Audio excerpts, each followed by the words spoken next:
Welcome back to the podcast. My name is Joseph Clough, and this is episode 695. Now, I'm so excited to be here because it means you and I get to go on a bit of a journey of transformation when it comes to the conscious upgrade of making changes in our world. So in this episode, and by the way, this is being broadcasted live on YouTube, so visit us at youtube.com/Joseph Clough if you want to be a part of the pre-show and the after-show where we get to know each other, and I sometimes go a little bit deeper into the subject or answer questions, or we just get to hang out for a little bit. So feel free to always join us, subscribe, and by the way, we're releasing 4-hour hypnosis sessions all for free. Right now, we've got the Abundance one, and we've also recently released the Calm Mind one. So you listen to it as you go to sleep. And some of the comments have been immense. So feel free to go ahead to YouTube, subscribe, and get access to those 4-hour streams. But with that, in this episode, we're talking about why increasing emotional pain can make you change. Now, it sounds pretty weird, right? Because we usually want to get out of pain, which is good, right? We don't want to be in pain. We don't want to feel stress. We don't want the anxiety, fear, worries, and doubts and all those things. So it's very, very easy to know that, look, we don't want those types of things happening in our mind and our body. But there's always something that we can utilize, because if there's not enough pain that you're going through, you will probably not change. In fact, you can stay. Let me just mute myself for a second.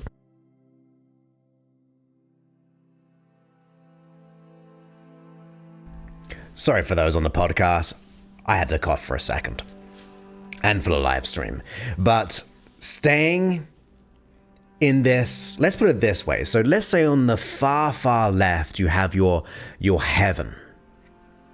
You have, or let's say the far right, okay, because we want to go and be in the right path of our life. So let's just say, if you can imagine, straight in front of you is in the moment, in this present moment, and then on the way on the other side, on the right of you, there's your goals and your dreams, because you're not there yet, right? So that's why it's to one side.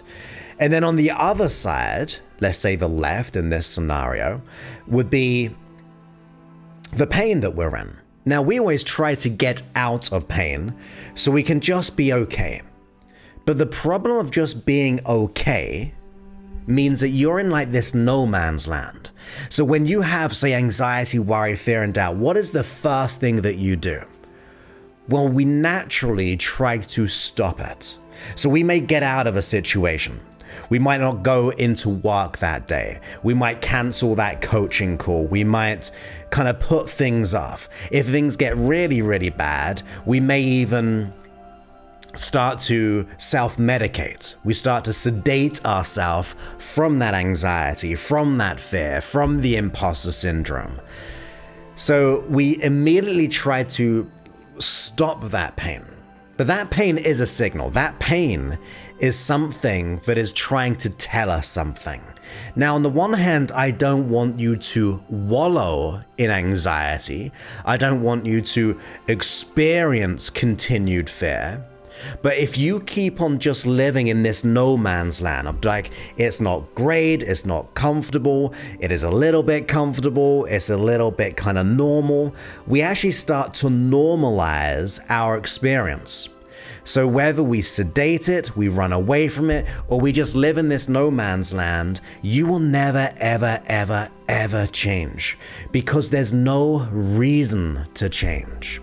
You see, all change and transformation, even if we take into another context, if you have a business, the business idea comes from a need, right? There's a need, there's a problem to be solved. If there's no problem to be solved, there is no business, right? Because everything is good and great. When things aren't good and great, or when things need to be solved, that is where innovation happens. So if you think about it in the same context of your personal well-being, if you're just sedating yourself, if you're just like trying to manage your pain, you're actually doing yourself more harm than good. because you're starting to normalize it. You're starting to think, well, this is just how I deal with it. This is how I manage pain. This is how I manage anxiety. But I don't think life is about managing anxiety. I don't think life is about managing the imposter syndrome, just coming up with ways of trying to deal with it. So on the one hand, we don't want to live in that pain. But on the other hand, we don't want to accept that emotional and psychological pain as a constant normality. Because there's nothing normal about that psychological and emotional pain. There's nothing normal about anxiety. You don't come into this world just having that as a long-term experience. That is not your nature. I think the nature of us is wholesome. Our nature of us is contentment. That is the journey. That is where we want to be. So if you start to normalize the pain, you're in for a harsh time. Like I said, we don't want to wallow in the pain. But if we start to understand our pain, if we start to look at it, you see, if I'm accepting people into my program, we do a couple of things. But the first thing is to recognize that there's a problem to be solved. You do not recognize a problem to be solved if you normalize it, because you're starting to dilute it. So you've got to, I always imagine that you're looking yourself in the mirror and you're looking deep into the eyes of that you. And you're really looking at, is this something that I'm happy with? We go all the way in and go, look, my life is not good right now. I want to acknowledge the anxiety. I want to understand it. I want to consider it. I want to notice what will happen if I don't change today, or if I don't change in the next week, if I don't change in the next month. Because look, time passes so quickly that we start to once again normalize it, but we always go, look, maybe next week, next month, next year, I'll get that handled. But time is always running out.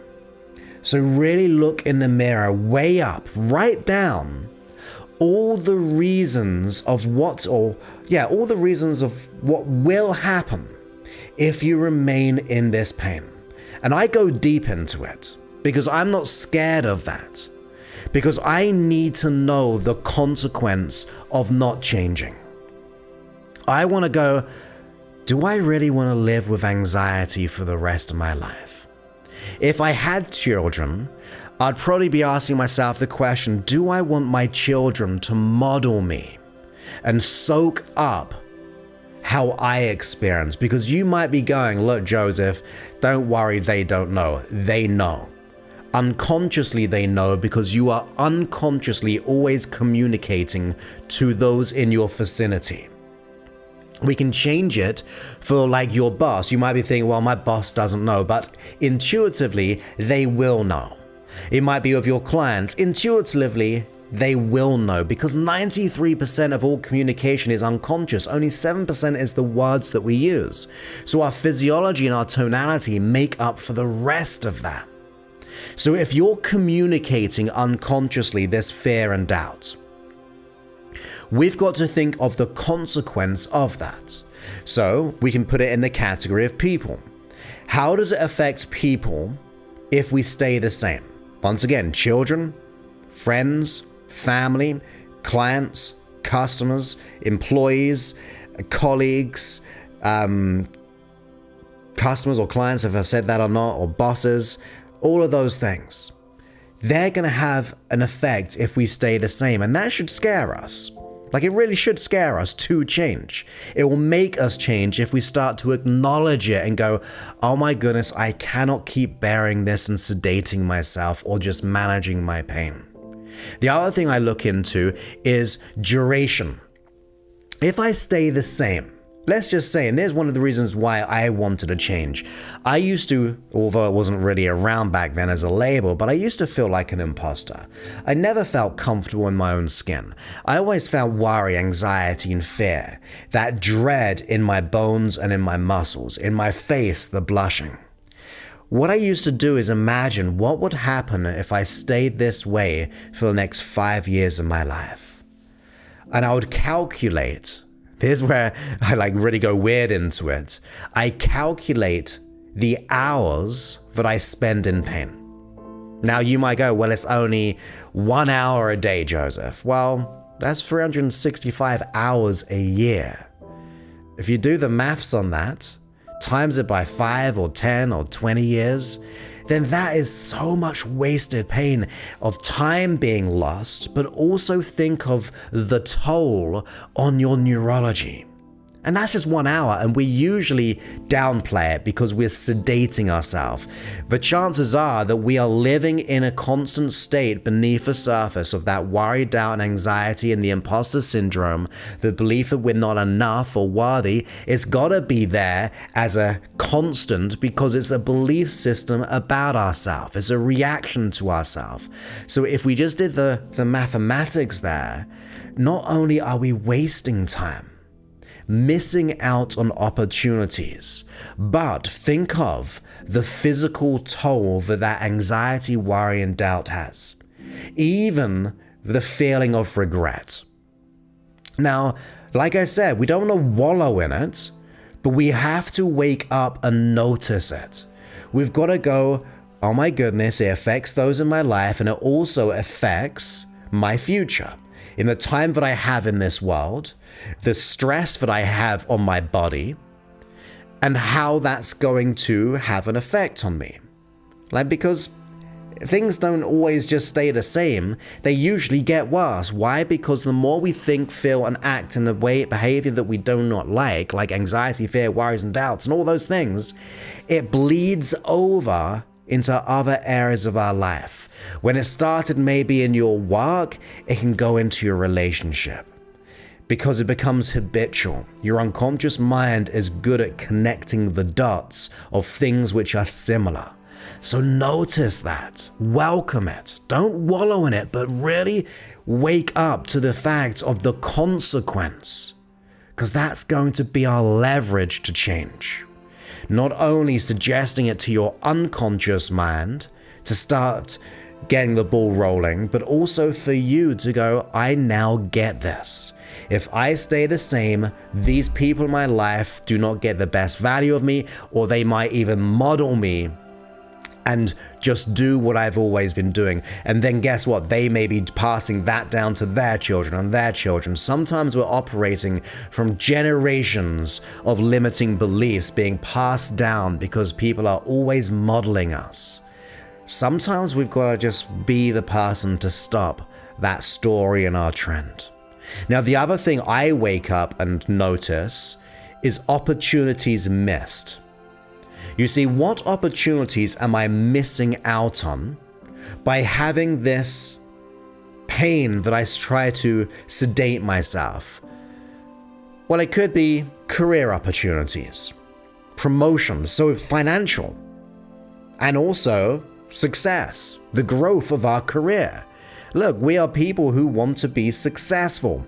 The people I surround myself with want to make an impact. Maybe not you, and that's fine, but we are built to learn, to adapt, and to grow. So therefore, more often than not, we are geared to go up the ladder of some sort, whether it be getting a nicer home, having more vacation, having security.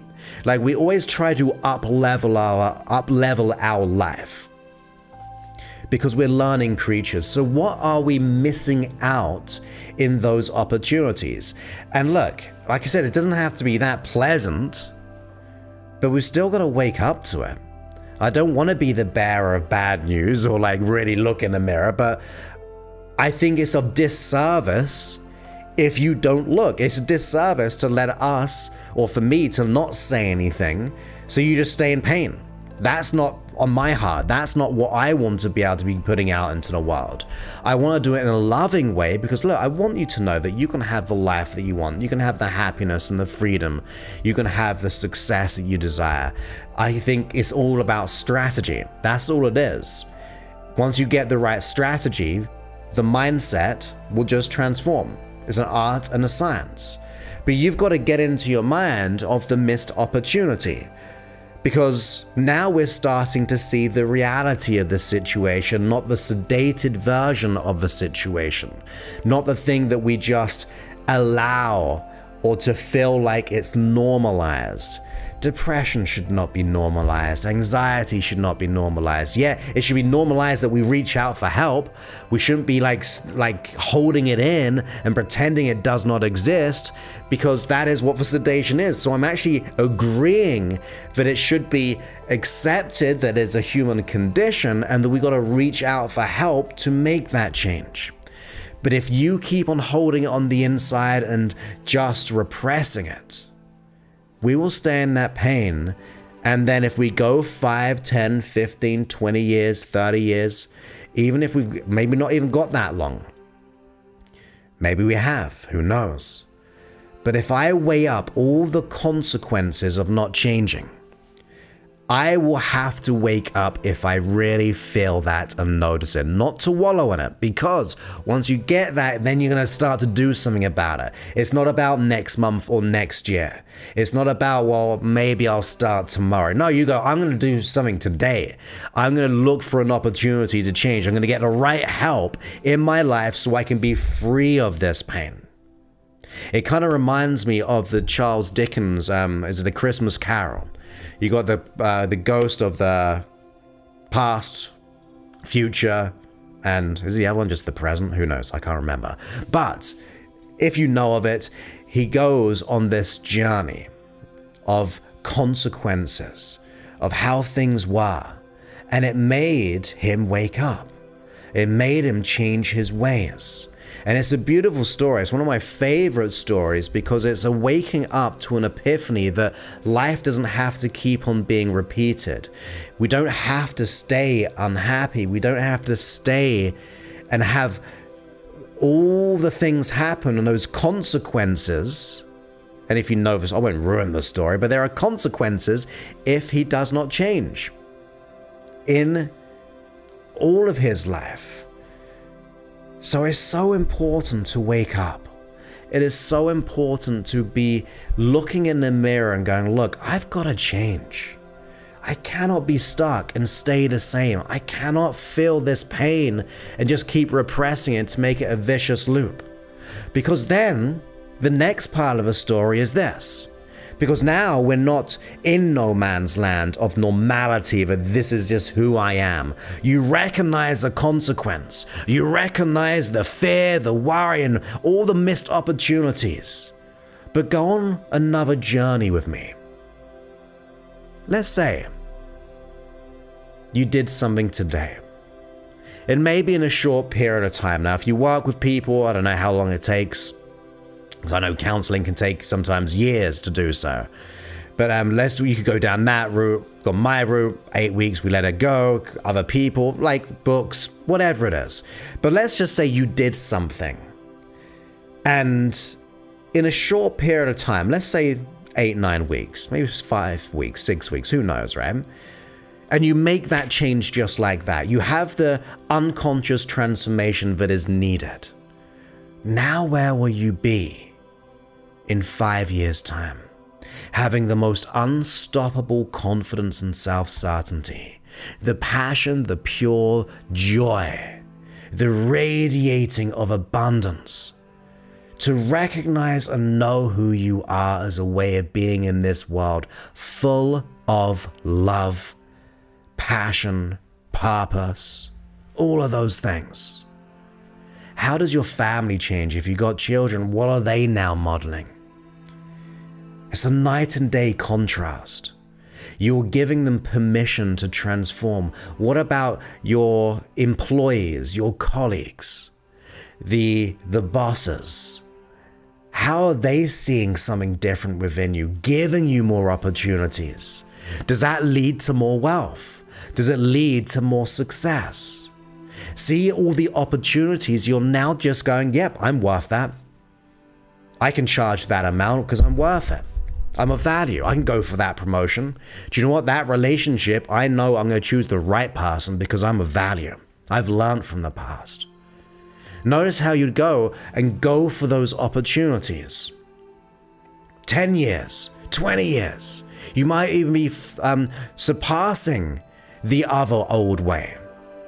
Because now you're going down the right road. The road which is absolutely where you want to be. Imagine that future. A future where you feel proud of the decisions that you made, that when you look back, when you really, really look back, you think of the time where you looked in the mirror and you weighed up the two paths. And you go, that's where I decided to change my life. Many people have had moments just like that. I like to call them epiphanies, awakenings. You've probably had them in your life already in different contexts or different areas of your life. But maybe this might be the biggest one, where you decide to not live in no man's land because you're aware of that pain if we remain the same. And you're also aware of the future, success, the love, the wholeness, the freedom, where you're just vibrating and achieving your desires and goals and dreams. You can't live in no man's land if you visit those two paths. You can't. Because you've leveraged the pain. You've utilized it for good.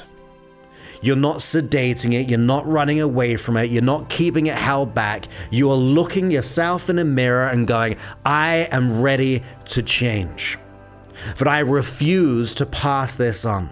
I refuse to live in that story. I refuse for my biology, the neurology of me, the cells of me, the finest parts of me to be in stress or pain any longer. This is a day I rise up. This is a day that I decide something new because I'm worth it. I don't know how to get there, but it doesn't matter yet. Because it's about the decision to do something about it. You see, I'm a great believer when you decide that you are worth more, even if you don't believe it, but you set up that decision, I believe the path will appear. Because now you're saying that you are worth it. Now you're saying you are ready. You're looking at that fear, and rather it breaking you down and scaring you, you're going, no, I'm going to make this change. I'm going to do what is right. And I talk about my program because I like to get across about the psychology of it, because the chances are it might not be for you, and that's fine. Like I always say, it's fully customized. But one thing that I always look for is that I'm prepared to fight for your dream. But are you prepared to fight for your dream? I'll be there in your corner. But most people decide on that fear by sedating, by living and not looking at it. And then they don't do anything about it.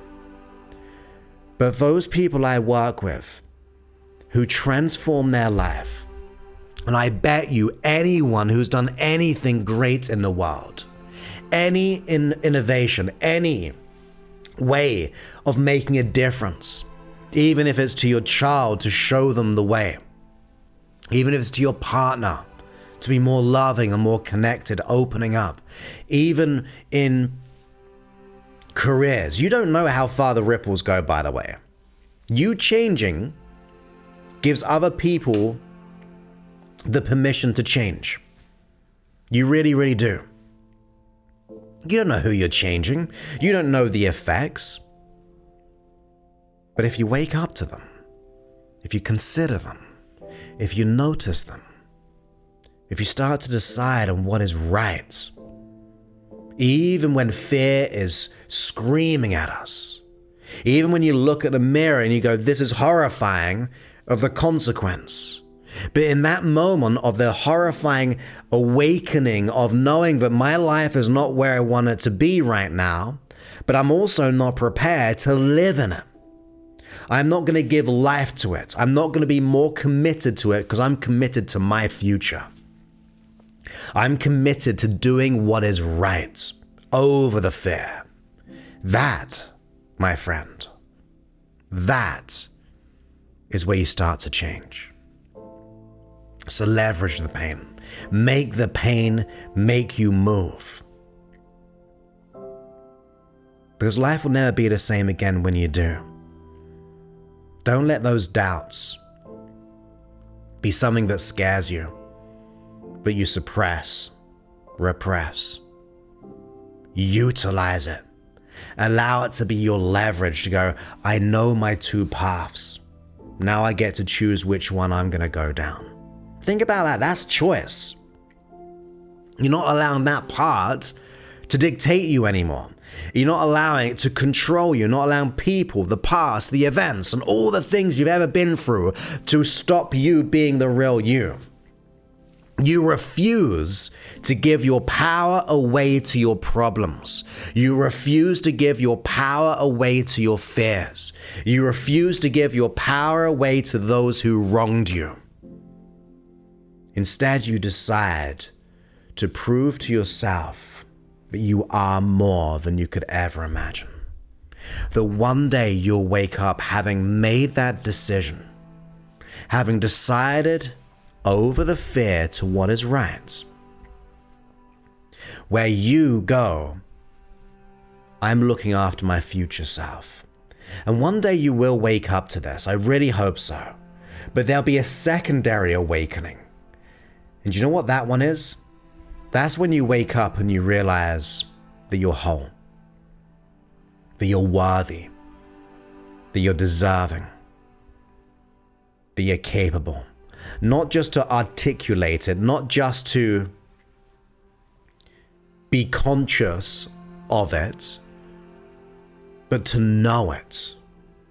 Imagine what it feels like to know like you know, in the deepest part of you, from the inside out, to know that you're worthy and good enough and deserving and capable, to feel the abundance of confidence oozing out in any adversity, in any challenge. You go, this is my time to shine.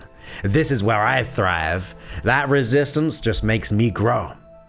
That's what I want for you. That's where you'll get. You got to make the decision first by leveraging the pain, looking yourself in the mirror, and then doing what has to be done. I promise you, I've been in pain. I've been scared. I've felt not enough. I've had the worries and the doubts. But I've also been on the other side of that.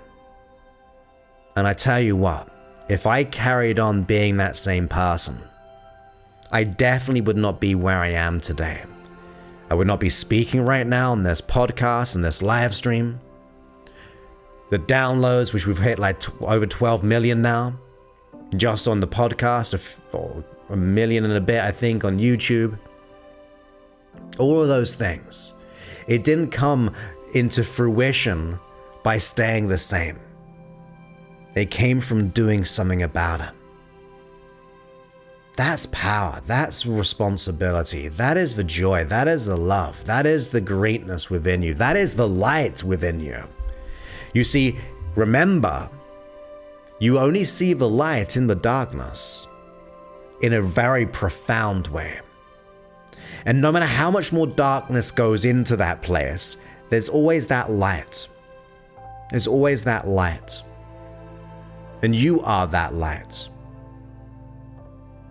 So shine big and bright. Notice the darkness, but get yourself out of it. Don't pretend it's not there. Don't hide under the covers, thinking it might disappear. Just go and do what you need to do. You need permission? I'll give you permission. Go ahead and get it done. Want to feel validated? Well, get validated by making the change. Don't get validation from others. Get it from yourself. Make the change that makes the difference. And I'll leave you with this as an analogy. And I thought about this, I don't know, years ago, I think. And I do it sometimes, my last slide of my presentations when I get invited to speak to places. And it's a picture of a candle being lit up. And of course, now when that candle has been lit up, you see these other candles there. And that image that I kind of came to me in a mind, and I thought, well, that's how I like to see my life. But there was a time I was in the darkness, and then a spark happened. My father, my mother, they supported me, of noticing that something had to change. Of course, I had to do the work and work on myself and all those things, but imagine as an analogy that now suddenly we're lit up. You being the candles now lit up. Now you see all these other candles, but they're not lit up yet. But now you can see them. There are people out there, those candles, who haven't had the opportunity to awaken like you just have. So what do? You take that candle of yours, because you are that light, and you start to light the other candles around you. Now nothing gets taken away from you whatsoever. You're still the flame. It doesn't like your flame dissipates because you've lit someone else's flame of that or that wick. No, it just lights up. And guess what? Now more of the room is enlightened. We're enlightening the illusionary darkness. One by one, we can light up the candles in our life. Now, for me, I try to put it in the context of my business because that is my mission, to hopefully make a difference in the world. So I see myself, or at least the will and the drive and the passion that I want to be able to get out in the world, trying to light as many candles as possible. And then other people giving themselves permission to change, to light up other people's candles. But in the context of you, maybe, if that's not your thing, well, see those other candles like your family and your friends and the opportunities. You're lighting that one up for the opportunity. You're lighting that one up for the money. You're lighting that one up for the abundance, for the health, for your child, for your pet, for your family, all of those things. You're now enlightening the illusionary darkness. But it all started with that spark. And that spark comes from you by looking in the mirror and going, I now acknowledge the pain that I have. I now acknowledge the consequences of remaining the same. And I also notice how life could be different. The two paths. You can choose the right path. You can choose the left path. Whatever is for you. The two roads. So do what has to be done.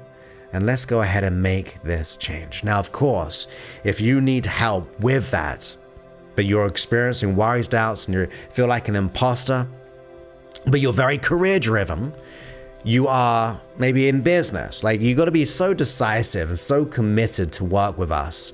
It is an investment. You can go to josephclough.info/talk. You go there, you book your time, and therefore you fill out an application form. You'll get on the phone with us. We understand, we figure out where you are, where you want to be, what's getting in the way, and we'll make a truthful answer by saying if we can help you. If we can solve it within 8 weeks, we will invite you into the program. Yes, once again, there's an investment. It's fully tailored. You're working with me and my team. You're getting the support that you need. You're getting customized, tailored transformation. So that's josephclough.info/talk. Be very, very committed. And of course, lastly, you can go ahead and get the app at freehypnosis.app. You get all these free episodes in the app. And you can transform in the day, create your own custom hypnosis sessions. You can transform in the night, all of those things. And of course, if you enjoy the app, please go ahead and leave a review. I like to take that whole analogy. Maybe that you leaving a review is going to then, someone's going to observe it, and you never know, that candle might be lit. And they can just use it all for free. I don't care if they don't purchase any in-app things. They just get all the free content, 695 episodes of this at this date of time of the release of this episode. So maybe we can shine together and enlighten the illusionary darkness. So with that, my friends, I hope you enjoyed this podcast episode. And I'm going to speak to everyone on the live stream in just a few moments. But for everyone listening to the podcast and the app, I'll speak to you soon. Many thanks and goodbye.